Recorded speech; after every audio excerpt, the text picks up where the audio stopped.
Indagato 27enne per violenza, abuso e sequestro della compagna che all'epoca dei fatti era minorenne.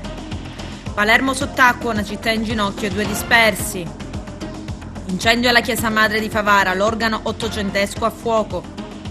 14 pakistani arrivano a Pozzallo positivi al coronavirus, barchino approda sulla spiaggia del Caos di Agrigento con a bordo una famiglia. Altra barca rimorchiata al largo di Licata, era vuota.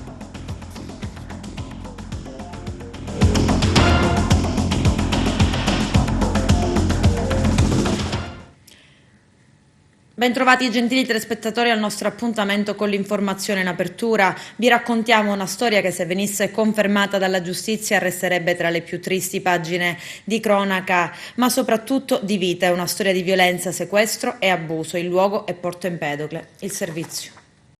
Una lunghissima serie di violenze, torture e umiliazioni, andate avanti per 1 anno e mezzo. Lui un 27enne di Porto Empedocle, lei all'epoca minorenne, denuncia 4 anni dopo i fatti che sono raccapriccianti. Schiaffi, pugni, morsi, forbiciate e frustate al volto, con una lunga prolunga elettrica. Il tutto mentre è incinta.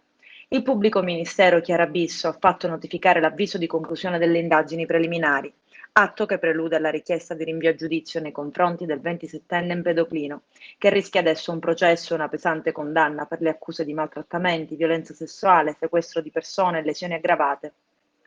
Il suo difensore, l'avvocato Luigi Trovia, avrà adesso un termine per provare a convincere il PM a non chiedere rinvio a giudizio attraverso un interrogatorio del proprio assistito, la produzione di materiale o sollecitando altri atti di indagine. La lista dei maltrattamenti ai danni della convivente, all'epoca minorenne, è raccapricciante. Nel marzo del 2015 la ragazza sarebbe stata colpita con una bottiglia di vetro alla nuca e schiaffeggiata al volto. Il ventenne l'avrebbe sequestrata all'interno della camera da letto, chiudendola a chiave, vietandola di uscire, impedendole persino di vedere la luce dopo aver bloccato la finestra con un piumone. La minorenne, quando tentava di opporsi, sarebbe stata presa a morsi e frustata con dei cavi elettrici e le guarnizioni degli infissi, ma non solo. In diverse occasioni sarebbe stata sottoposta a crudeli umiliazioni, sputandole, urinandole addosso, versandole sui capelli la lettiera sporca del gatto, costringendola a raccogliere con la bocca i mozziconi di sigaretta, spegnendole le stesse sigarette sul collo, sulla mano. In una circostanza le torture si sarebbero spinte al punto di cucirle le labbra dei genitali esterni. Poi un brutale pestaggio che sarebbe avvenuto il 9 gennaio 2016 con la donna in avanzato stato di gravidanza, presa a schiaffi, pugni, forbiciata e frustata con una prolunga elettrica, mentre il suo compagno stava seduto sul suo ventre. Violento temporale ieri a Palermo, ci sono 2 dispersi, una bomba d'acqua ha allagato la città. I servizi di Lello Casese e Eugenio Cairone. Un fortissimo temporale ha inghiottito ieri pomeriggio un pezzo della città di Palermo, provocando danni che hanno messo in ginocchio l'intera città, quasi completamente paralizzata. Un temporale atteso nelle previsioni, ma nessuno pensava con questa violentissima intensità. Non si hanno ancora notizie della scomparsa delle 2 persone travolte dalla furia dell'acqua, segnalate da un camionista che ha raccontato di aver visto i 2, un uomo e una donna, travolti dalla violenza dell'acqua sotto il ponte di Piazzale Einstein. Un difficilissimo lavoro svolto dai sommozzatori dei vigili del fuoco alla ricerca dei 2 senza alcun risultato anche nei pressi delle auto ritrovate sott'acqua completamente vuote. Ancora oggi nessuna denuncia di scomparsa presentata alla forze dell'ordine fa sperare che i 2 possano essere rientrati a casa sani e salvi. Il lavoro della protezione civile è andato avanti per tutta la notte alla ricerca di eventuali dispersi. Le immagini descrivono una intera zona completamente allagata che ha causato anche allagamenti in tutta la città. Decine di auto sono rimaste impantanate sulle vie principali ed anche vicino agli ospedali civico e policlinico. Lunghissime le code in viale Regione Siciliana per i sottopassaggi allagati. Più di 1 metro di pioggia è caduta su Palermo in meno di 2 ore, la pioggia più violenta nella storia della città dal 1790, pari a quella che cade in 1 anno. Una pioggia che nessuno, nemmeno i meteorologi, avevano previsto, tanto che nessuna allerta di protezione civile era stata emanata per la nostra città. Se l'allerta fosse stata diramata, sarebbero state attivate le procedure ordinarie che, pur nella straordinarietà degli eventi di oggi, avrebbero potuto mitigare i rischi. Ma non è il momento della polemica, dichiara Leoluco Orlando, sindaco della città. Quanto è avvenuto deve spingerci ancor di più ad una profonda riflessione. In questi momenti tutta la macchina comunale è impegnata per affrontare questa emergenza non annunciata al massimo dell'impegno e della professionalità, mentre attendiamo con apprensione che i vigili del fuoco ci diano notizie sulle persone che ancora al momento risultano disperse e siamo vicini ai loro familiari. Una risposta dovranno darla i responsabili della protezione civile regionale dopo la tragica alluvione di Palermo. E pensare che il giorno prima proprio la protezione civile aveva tenuto col fiato sospeso gran parte della Sicilia, con il sindaco di Agrigento che ha raccomandato la massima prudenza per il rischio di forti temporali. Un pericolo scampato, grazie al cielo, ma non per i palermitani che non hanno ricevuto nessun avviso. La bomba d'acqua praticamente è arrivata nel giorno sbagliato, ovvero ieri. Se l'allerta fosse stata diramata, ha detto il sindaco di Palermo Orlando, sarebbero state attivate le procedure ordinarie. Certo non è il momento per la polemica, ma è bene ricordare che il punto in cui è facile perdere la vita in caso di forte maltempo a Palermo è sempre lo stesso, cioè il sottopasso di Viale della Regione, teatro ieri della tragedia, che a quanto pare si tinge di giallo per quanto riguarda le presunte vittime. Possibile che non si può fare nulla in Viale della Regione a Palermo per impedire all'acqua di travolgere auto e persone tutte le volte che piove a dirotto? È a questa domanda che si dovrebbe rispondere. Ieri pomeriggio incendio alla chiesa Madre di Favara. Le fiamme hanno inghiottito l'organo a canne ottocentesco, il servizio.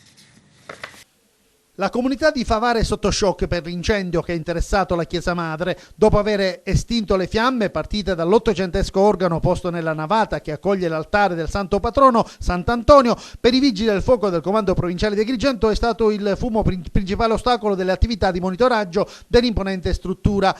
Un potente aeratore non è bastato ad agevolare in tempi utili sopralluoghi dei tecnici ed è per questo motivo che si è dovuto ricorrere all'intervento del SAF, gli uomini del nucleo speleo alpino che si sono arrampicati sulla lanterna della cupola per aprire le enormi finestre vetrate e facilitare la fuoriuscita del fumo. Molti sono stati i favaresi che si sono radunati in piazza Vespri per assistere alle operazioni di spegnimento. Tra di loro anche il sindaco Anna Alba, che ha ricordato come la generosità dei suoi concittadini servirà anche in questa circostanza, chiedendo un contributo agli abitanti per il ripristino dell'edificio di culto. In serata anche l'arcivescovo di Agrigento, il cardinale Francesco Montenegro, è giunto nella chiesa dedicata a Sant'Antonio di Padova e alla Madonna Assunta. Il pastore della chiesa agrigentina, accompagnato dai tecnici dei vigili del fuoco e da quelli della curia, ha fatto un sopralluogo interno. Le origini del rogo non si conoscono, ma credo che sarà facile scoprirle perché si guardava dove c'erano le spine elettriche, ha detto il cardinale Montenegro ad Agrigento Notizie. È chiaro, ha aggiunto l'arcivescovo,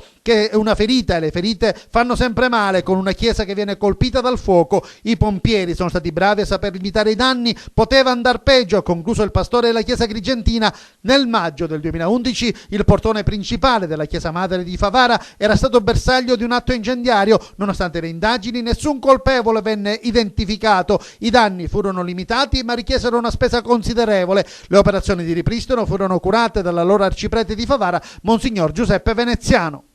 Ancora sbarchi autonomi nell'Agrigentino, un'intera famiglia di tunisini è giunta indisturbata fino alla spiaggia del Caos tra Agrigento e Porto Empedocle. A bordo di una barca hanno viaggiato padre, madre e 4 figli, di cui uno minorenne. Sul posto è intervenuta la Guardia di Finanza che ha posto sotto sequestro il barchino. I tunisini sono stati intercettati già in rada e bloccati. Sono ospiti della tensostruttura della Protezione Civile a Porto Empedocle per i primi controlli medico-sanitari e le procedure di identificazione. A Licata un barchino in legno è stato recuperato in mare da un motopesca a poca distanza dalla costa. Il natante, di probabile provenienza nordafricana, a giudicare dalle poche tracce trovate a bordo, era alla deriva e poteva rappresentare un pericolo per i pescherecci impegnati nelle battute di pesca. Il recupero è stato comunicato alla Capitaneria di Porto di Licata ed è stato posto sotto sequestro.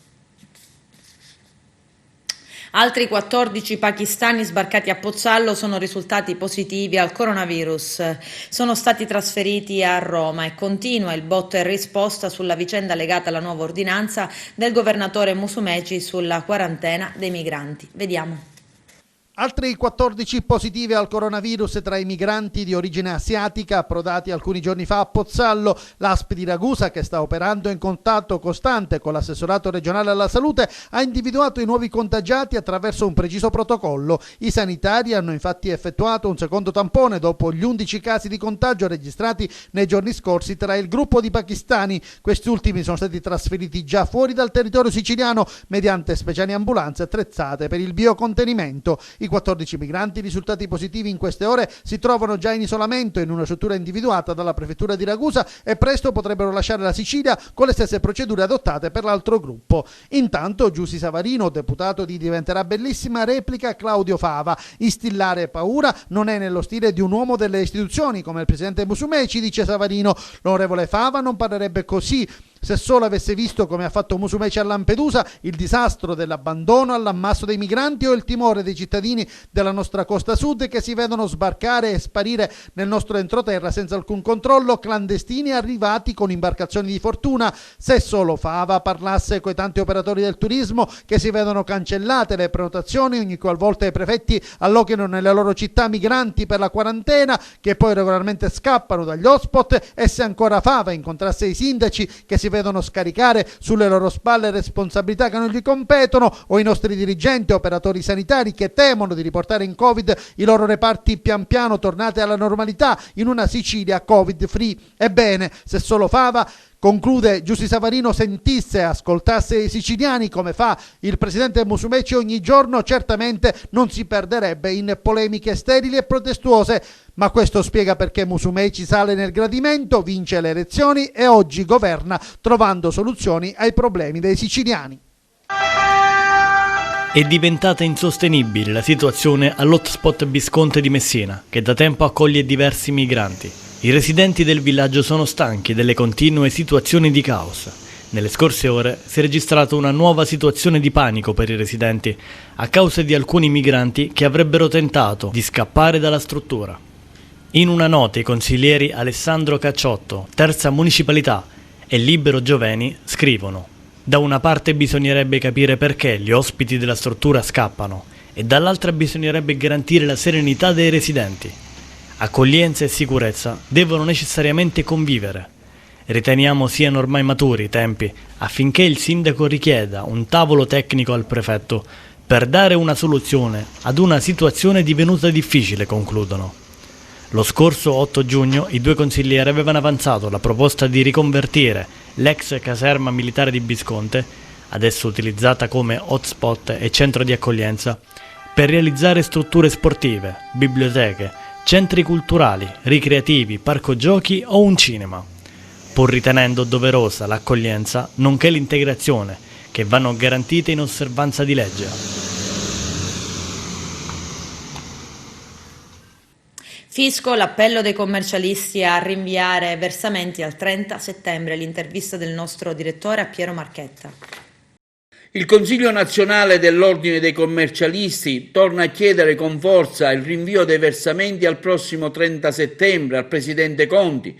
Tra le motivazioni quella che gli studi professionali sono oberati di lavoro e che i contribuenti sono a corto di liquidità. La prossima scadenza, concentrate tutte al 20 luglio, per il Presidente nazionale dell'Ordine andrebbero quindi spostate a settembre. Abbiamo sentito in merito il dottor Pietro Marchetta, commercialista agrigentino.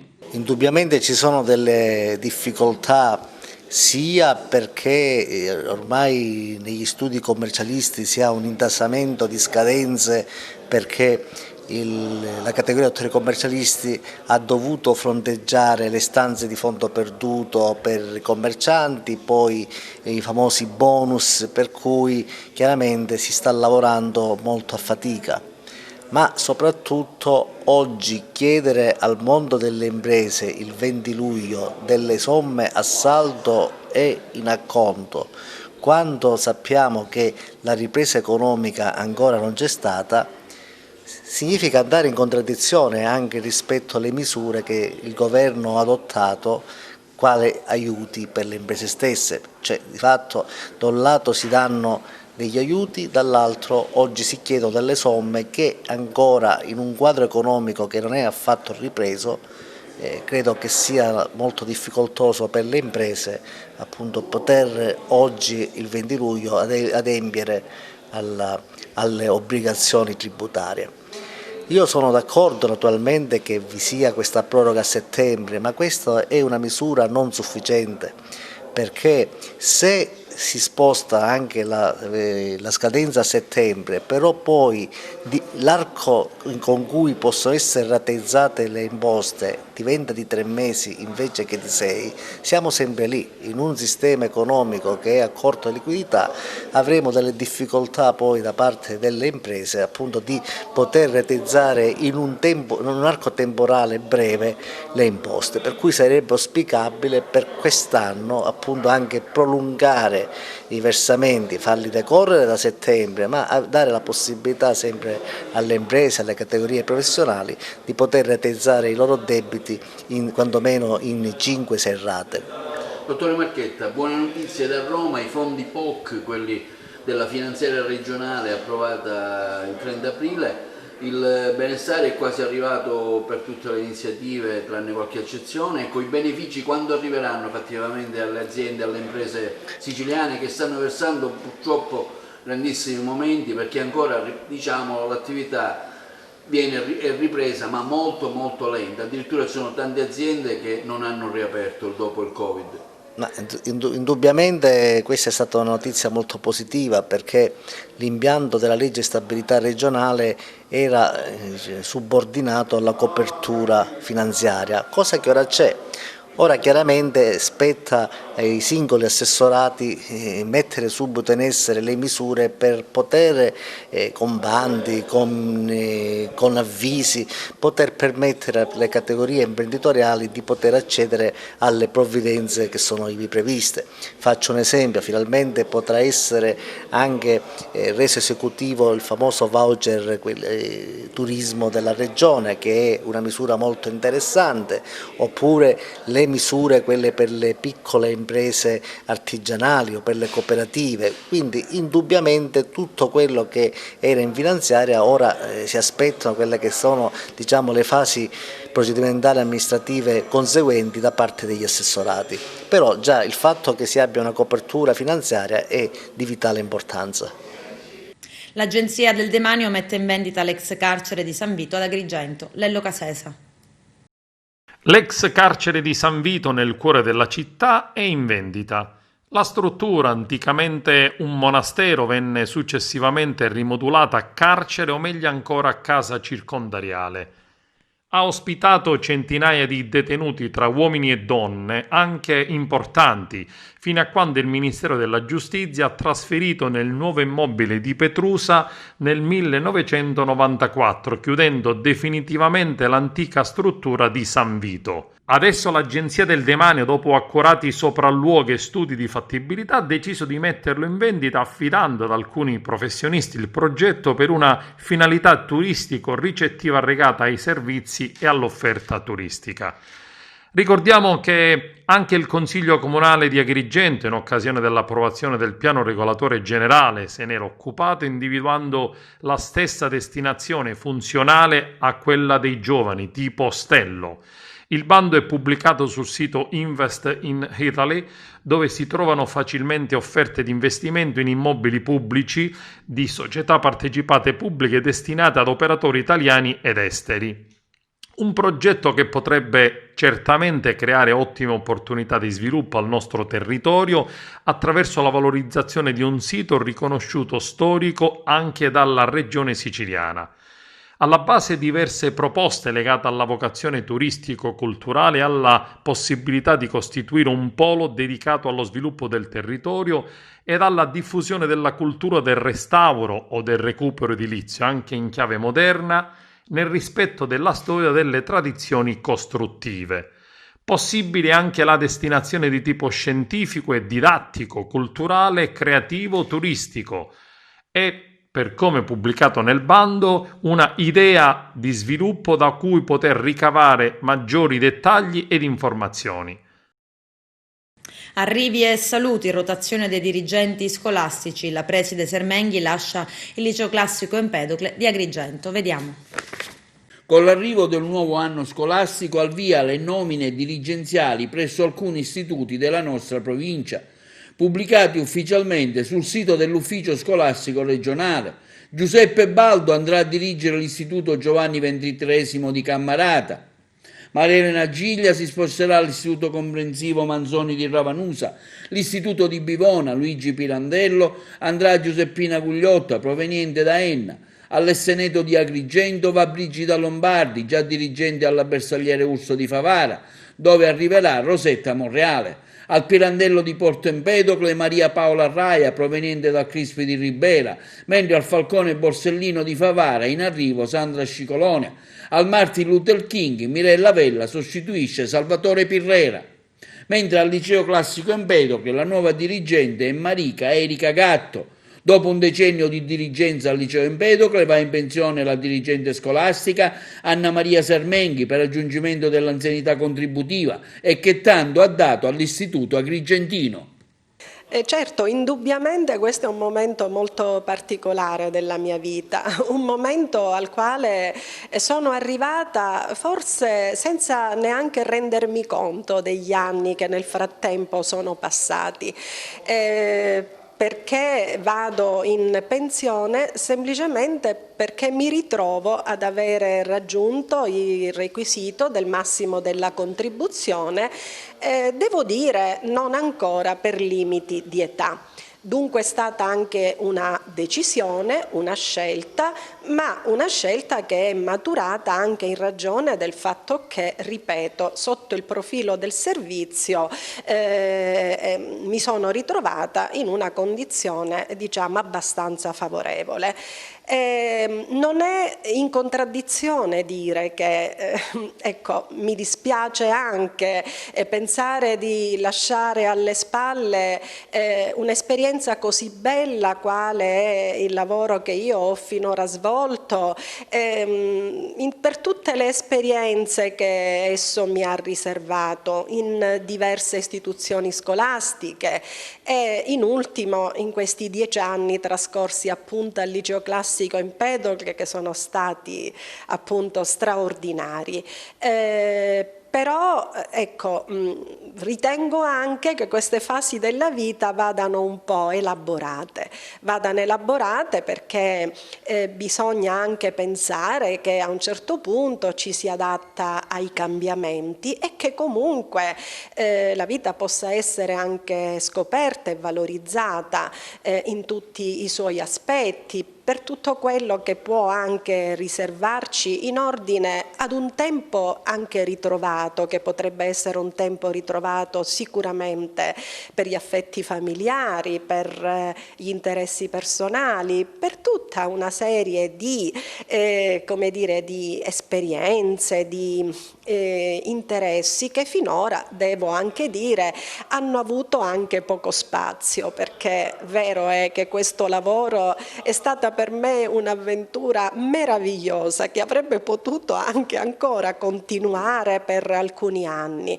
però è anche giusto dire che i risultati, insomma, il percorso compiuto, le gioie che ne sono derivate, ma anche un po' il vedere fiorire tanti bei progetti all'interno della scuola, sono indubbiamente anche il frutto di un lavoro che non ha concesso sconti di alcun tipo né alla vita privata né alla dimensione personale, un lavoro che è sempre iniziato la mattina alle 8 per concludersi normalmente o a casa o a scuola tutte le sere. E che dire, non ultima l'esperienza del Covid, che ha visto non solo me ma anche quanti quest'anno andranno in pensione per gli ultimi mesi di servizio ancora una volta imparare dall'esperienza lavorativa un diverso modo di organizzare e di dirigere la scuola,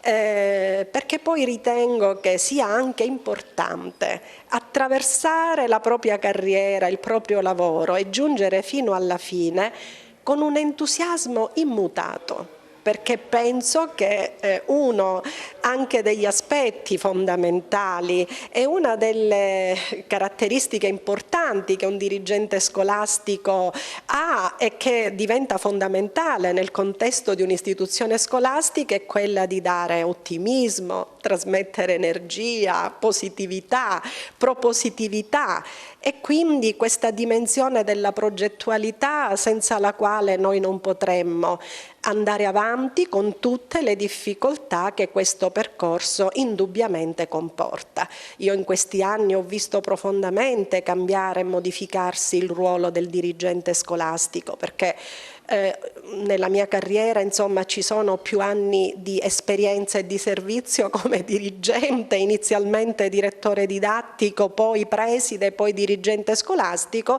di quanto io non ne abbia fatti come insegnante. E tante stagioni sono passate diciamo, sotto i miei occhi attraverso la mia esperienza, quella nella quale da presidi siamo diventati dirigenti scolastici, e nel tempo la scuola dell'autonomia ha indubbiamente accresciuto le nostre responsabilità, richiedendo sempre di più, richiedendo sempre maggiori competenze, maggiore impegno, maggiore lavoro e maggiore fatica. Sono comunque certa che la collega che mi sostituirà qui al liceo classico, che io conosco molto bene, che stimo e apprezzo, potrà continuare a sviluppare questo lavoro che è andato avanti in questi anni grazie alla squadra meravigliosa dell'Empedocle, che mi dispiace tanto lasciare sotto un profilo professionale e sotto un profilo umano, perché non c'è esperienza professionale che non si intessa appunto in un contesto di relazioni umane fatte appunto di sentimenti, di amicizia, di collaborazione e di tutto quello che non può necessariamente, non deve necessariamente trovare spazio in qualcosa di burocratico formale, ma che trova la sua vera dimensione in un incontro di anime tra le persone. Bene, ci troviamo qui ad Agrigento con l'onorevole Michele Mancuso di Forza Italia, componente della Commissione Bilancio. Onorevole, ecco, si parla tanto di Gela, il suo bacino elettorale. Cosa dire su questi fondi che dovrebbero essere tolti a una città come Gela? Assolutamente tutto tranquillo, non è vero che sono stati tolti i fondi, e quello che è successo in Commissione Bilancio è stata soltanto una rimodulazione, e in particolare la questione porto, che qualcuno in queste ore accusa il governo e quindi noi rappresentanti della maggioranza di avere tolto appunto i soldi dal porto, dalla darsena commerciale, sa benissimo di dire bugie, perché non è assolutamente così. Il porto si farà. Ci sono tutti i presupposti perché vengano appunto stanziati i soldi con i fondi POC, probabilmente, o con le economie di bilancio, e quindi addirittura si pensa che entro l'anno si possa andare in gara. Per cui quello che sta succedendo in queste ore è soltanto un millantato credito di notizie assolutamente non vere, e noi stiamo lavorando, lo dimostreremo assieme anche al sindaco e all'amministrazione, che la Regione Siciliana, laddove ci sono progetti esecutivi, sostiene la città di Gela, sostiene l'intero territorio siciliano, la provincia di Caltanissetta, la provincia di Agrigento. Ricordiamo che noi siamo un unico collegio per le politiche assieme alla provincia di Agrigento, e quindi assieme ai colleghi deputati cerchiamo di dare un contributo serio e fattivo al territorio. Ecco, voi sostenete la candidatura del sindaco avvocato Lucio Greco, ecco, un anno intenso con tante problematiche, tra cui ricordiamo quando scoppiarono le tubature dell'acqua a Gela, che fu un momento sicuramente traumatico per la città. Nonostante questo, insomma, si va avanti, l'avvocato Greco va avanti. Sì, è chiaro che siamo all'inizio di una legislatura, e il primo anno è un anno di assetto, di cominciare a capire veramente come funzionano le cose. Oggi ci ritroviamo in una fase in cui dobbiamo cominciare anche a raccogliere quello che si è seminato e a progettare, perché oggi il vero problema delle pubbliche amministrazioni sono i progetti, non mancano i soldi, mancano i progetti esecutivi. Laddove un'amministrazione riesce a risolvere il problema della progettazione, riesce a dare risposte concrete al territorio, e in questo noi ovviamente non possiamo che essere accanto alla città di Gela. Ecco, come valuta la posizione di Forza Italia politicamente in questo contesto generale? Berlusconi abbiamo visto che sta prendendo un po' le distanze dal sovranismo molto particolare della Meloni e di Salvini? Il Presidente Berlusconi è un politico che vive di luce propria, non ha bisogno certamente di vivere all'ombra del Salvini, della Meloni o di altri. È un uomo che ha dimostrato soprattutto negli ultimi tempi veramente grande saggezza e grande lungimiranza. Noi siamo fiduciosi, lo siamo sempre stati, e dal 93 che seguiamo il Presidente Berlusconi e continueremo a farlo, certi comunque che saprà tracciarci la strada giusta per arrivare anche alla vittoria delle prossime elezioni politiche, che rappresentano appunto un traguardo fondamentale per tutti noi. Adesso c'è la pubblicità, tra poco vi aspetto. Escalation criminale a Canicattì. Nel giro di poche ore sono stati rapinati un distributore di carburante e un corriere espresso. C'è il servizio. Rapina, la seconda nel giro di pochi giorni al distributore di carburante di Contrada Madonna dell'Aiuto, un colpo ai danni di un corriere espresso. Canicattì, dopo un periodo di relativa calma apparente, torna ad essere realtà complessa per quanto riguarda la microcriminalità. Al distributore di carburante in Contrada Madonna dell'Aiuto già altre volte è stato preso di mira dai delinquenti ed è entrato in azione ieri un rapinatore solitario armato di pistola. L'uomo sarebbe giunto fino all'impianto a piedi, ha minacciato l'addetto alla distribuzione e si è fatto consegnare soldi incassati fino a quel momento, poche centinaia di euro. Poi è tornato da dove era arrivato. Non è escluso che poco distante, badando bene ad essere visto, vi fosse qualcuno, cioè un palo, una persona che attendeva il complice con un motore di auto o moto acceso. Del caso si sta occupando adesso la polizia. Poco dopo è stato rapinato, e il bottino in questo caso è stato di circa 1.000 euro, un corriere espresso. L'operatore è stato costretto a fermarsi mentre era alla guida del furgone quando si è visto affiancare e puntare la pistola da due delinquenti con il volto coperto da un casco armati di pistola. In questo caso delle indagini si stanno occupando i carabinieri. Emergenza abitativa a Messina, delle famiglie vivono all'interno di un'ex scuola. I dettagli nel servizio. C'è un alloggio per voi, l'amministrazione comunale immagina di risolvere il problema dell'emergenza abitativa, voi siete tra le famiglie che vivono all'interno delle ex scuole, in particolare Catarratti. Siete qui però oggi a protestare al comune perché la proposta che vi è stata fatta dall'amministrazione non vi soddisfa. Perché? Non è idonea perché hanno dato case abbastanza piccole per i nuclei familiari. Ci sono persone che hanno 6 figli, di cui 2 femminucce e 4 maschietti, hanno dato una sola cameretta e in più è da ristrutturare tutta completamente. Mentre a me, per quanto mi riguarda, mi hanno dato completamente fuori luogo a Tremonti Saiachiddu, dove io sono a piedi, praticamente a piedi, ho mia figlia che mi soffre di svenimenti. Sono andata ai servizi sociali a spiegare la mia motivazione, mi hanno detto che in alternativa mi potevano dare un appartamento di 40 metri quadri, molto probabilmente senza cameretta per mia figlia. Alla domanda che ho fatto io, ma è mia figlia, io dove la corico? Signora, non ho che farle se la corica nel letto con lei. Un'altra famiglia hanno assegnato, che sono 6 persone, di cui 3 maschi e una femminuccia, hanno assegnato anche una sola cameretta.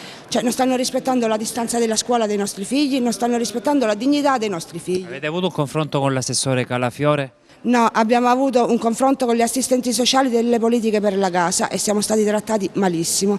La risposta che hanno dato è: siete delle strutture e vi dovete accontentare di quello che noi vi stiamo dando oggi. Voi dovreste uscire già entro la fine di questo mese, secondo i piani? Sì, entro la fine di questo mese. La nostra richiesta era che se anche erano case da ristrutturare, le avremmo ristrutturate noi. L'importante è che venivano rispettati i posti dove i nostri figli, i ragazzi vanno a scuola, ma soprattutto gli spazi, una cameretta almeno per mia figlia, per i figli delle altre persone che hanno sia maschi che femmine, rispettare gli spazi. Insomma, troppo piccole queste case per cose del genere. Piccolissime, sì. Ieri mattina a Messina si sono spalancate le porte dell'ex filiale di Banca d'Italia, recentemente acquisita al patrimonio dell'Ateneo Peloritano. Si tratta del primo ingresso nell'immobile a pochi giorni dalla consegna delle chiavi. Siamo molto felici, ha detto il rettore, di poter finalmente aprire le porte di questa prestigiosa sede e da quando è stato siglato il contratto d'acquisto abbiamo atteso questo giorno con trepidazione. L'obiettivo è quello di valorizzare il patrimonio architettonico del palazzo, di arricchirlo grazie al patrimonio artistico e culturale dell'Ateneo ed anche quello di restituire alla città la splendida struttura che in futuro ospiterà un polo museale, una biblioteca per gli studenti e centri di ricerca. Ciò al fine di renderlo fruibile a tutta la cittadinanza e non solo alla comunità accademica. La struttura della Banca d'Italia, edificata nel 1924, ha una superficie di oltre 6.000 metri quadri, divisi in un seminterrato a 2 piani fuori terra, completamente in cemento armato e muratura e di fattura molto curata. Certamente era un impegno che avevamo preso importante di potenziare le nostre strutture, lo abbiamo fatto in maniera concreta e su questo vogliamo essere giudicati sui fatti e questo è un fatto importante. Ovviamente noi continueremo in questa direzione, andremo a aumentare i servizi, questa sarà una zona dedicata agli studenti, dedicata alla cultura. La professoressa Pugliatti ci ha donato una vastissima eredità culturale di libri e non solo e su questo noi andremo a costruire una realtà importante per i nostri studenti, per la nostra università e anche per la città che tanto ha avuto dall'università ma che tanto ha dato alla sua università. Significa intanto far rivivere una realtà che rischiava di finire a non così importanti scopi, ma anche dare la possibilità ai centri di ricerca importanti che abbiamo in Ateneo, dal Cerisi al Centro per lo Studio sulle Mafie, al CUST, al Centro sulla Violenza di Genere e a tutti i centri di ricerca che abbiamo dislocati nelle varie sedi, di avere un unico luogo dove stare insieme, confrontarsi, dialogare e quindi trovare anche dei confronti stimolanti per la ricerca, per i giovani. Con questo è tutto, non c'è altro, termina qui l'edizione del telegiornale. Grazie per la gentile attenzione e per essere stati con noi. A presto.